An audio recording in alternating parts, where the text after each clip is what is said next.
नमस्कार दशहरा उपलक्षे आपण मानक मोर अनेक अनेक शुभेच्छा और शुभकामना। चलतु आज आम दशहर गोटे परफेक्ट रसमलाई घरे बनवा ताहा पुणी प्रेसर कुकर रे बहुत ही कम समय बहुत इजी वे आज बनईकी देखी देखु से मुझे गोटे डिश रे 2.5 लिटर क्षीर देती जेहेतु मुझे अधिक क्वांटिटी बनाऊँगी तो मुझे 2.5 लिटर क्षीर देती आपण मैंने चाहिए कम क्वांटिटी बनई पारे। और आउ गोटे पटे मुझे माटी हांडी बसई देती एथिरे मु अल्प घी लगे नहीं एवं एथिरे मध्य मु 2.5 लिटर क्षीर दे देइछि। घी लगेवा द्वारा माटी हांडी रे हमर क्षीर चिपकी न थाए एवं हमर डिश रो क्षीर मध्य भल भाव में फुटी आसिलानी। एबे आमे अल्प अल्प भिनेगार पकेकी एहाकु छेना छिंडे नबा। आपण माने चाहिए लेंबू रस रे मध्य छेना छिंडे पारिबे किंतु मु आज एठी भिनेगार पकेकी छेना छिंडेइछि। एहाकु आमे भल भाव में गोळेई नबा जे पर्यंत हमर छेनारू पानी पूरा सेपरेट न हो जाइछि से पर्यंत आम यहाँ गोलई नबा। देखु आमर पानी आउ छेना पूरा अलग हो सारानी। एबे आमे गैस रो फ्लेम को ऑफ करदबा एवं गोटे जाली को यहाँ छाणी नबा। आपण मैंने चाहिए कपड़ा मध्य यहाँ छाणी पारे। यहाँ मु भल भाव में चिपुड़ी की गोटे प्लेट को नहीं जाइली। यहाँ आमे भल भाव में खेलैकी ठंडा करवा एवं यहाँ भल भाव में सुखे नबा जे आमर सबुतक पानी जे पर्यंत सुखी न जाइछि। यहाँ आपण मैंने फैन तले मध्य देदेबे यह बहुत जल्दी सुखी जाए थाए। एबे आमे गोटे ग्राइंडिंग जार आम छेना को दबा एवं गोटे चिक्कण करके आमे बाटी नबा। आमे एथिरे किछि भी सुजी किंबा मैदा किछि भी आमे ऐड करबानी। आज पूरा प्योर छेना रे आमे रसमलाई बनेबा। देखंतु हमर छेना भल भाव में चिक्कण होइकी बाटी होई सारलानी। एबे आमे याकू गोटे प्लेट को काढी नबा।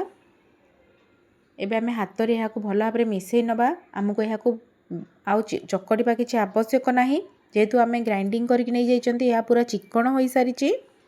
एबे आमे हाथ रे किछि घी लगे नबा एवं यहाँ भल भाव में मिसेकी आमे छोट छोट बॉल करी नबा। आपण माने चाहिए छोट बड़ जेकोसी शेप रे यहाँ बनई पारिबे। मु किंतु आज छोट छोट शेप रे बनाऊँगी कारण यह जितेबाला बॉयल होता है यह डबल क्वांटिटी रो फुली जाई थाए। सेति मु एठी छोट छोट बॉल करके गढ़ी नहीं जाइछि।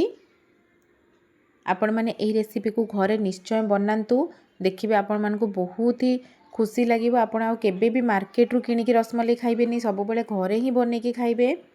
देखंतु मु अधा छेना रे एभଳି भाव में गोल गोल करके बनेकी नहीं जाइछि।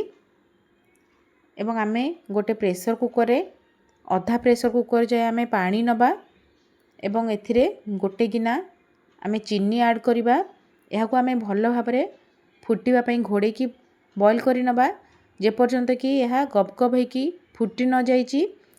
मने रखिबे केबे भी उषुम पानी रे आमे छेना बॉल को पकेबानी। सब बेले पानी जेतेबेले पूरा गप गप होइकी फुटिबो सेतेबेले ही आमे हमर छेना बॉल को एथिरे पकेबा। मु एठी 2 ରୁ 3टी गुजराती को छेचिकी पकेइथिली। एहा द्वारा छेना बॉल रो स्मेल बहुत भल आसी थाए। यहाँ आमे कभर करके गोटे हुइसिल आसिला जाए बॉयल करवा एवं गोटे हुइसिल आसिला परे आमे गैस रो फ्लेम को पूरा पूरी ऑफ कर दबा एवं ठंडा करके आमे यहाँ कभर को काढ़ीबा।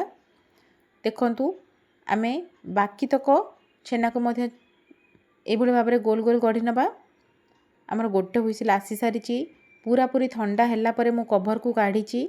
देखंतु छेना बॉल केते सुंदर भाव में फुली जाइछि आउ यार साइज देखंतु पूरा डबल हो जाइछि एवं सबुतक छेना बॉल परफेक्टली आमर सिझी सारी।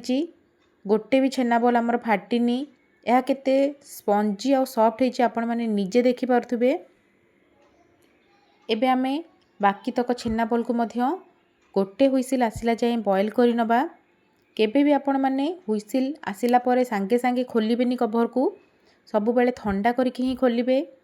एबे देखंतु आमर माटी हांडी रो क्षीर मध्य भल भाव में बॉयल हो सारानी। मुझे 2.5 लिटर क्षीर नहीं यह फुटी फुटी 2 लिटर हो गलानी। आम यहाँ बेसी थिक करबानी। रसमलाई रस सब ये भाव में थाए। मुझे गोटे मिल्क मेड ऐड करची। मिल्क मेड ऐड करिया द्वारा यार फ्लेवर बहुत भल आसी थाए। मुझे अधा गिना चीनी मध्य देइची। आपण मानकर टेस्ट अकॉर्डिंग आपण माने चीनी रो क्वांटिटी कम बेसी करि परिबे। एबे देखंतु आमर बाकी तक छेना बॉल मध्य रेडी हो गलानी। मु माटी हांडीर क्षीर रे अल्प केसर देइछि। एहा द्वारा रसमलाई बहुत ही भल बास्ना आसी थाए। यार रिचनेस बढ़ी जाई थाए। आपण माने चाहिए एथिरे रोज वाटर किंबा केवड़ा वाटर मध्य देई परिबे, कारण मार्केट रे किछि एसेंस पकांती सेति पई यह भल स्मेल होई थाए।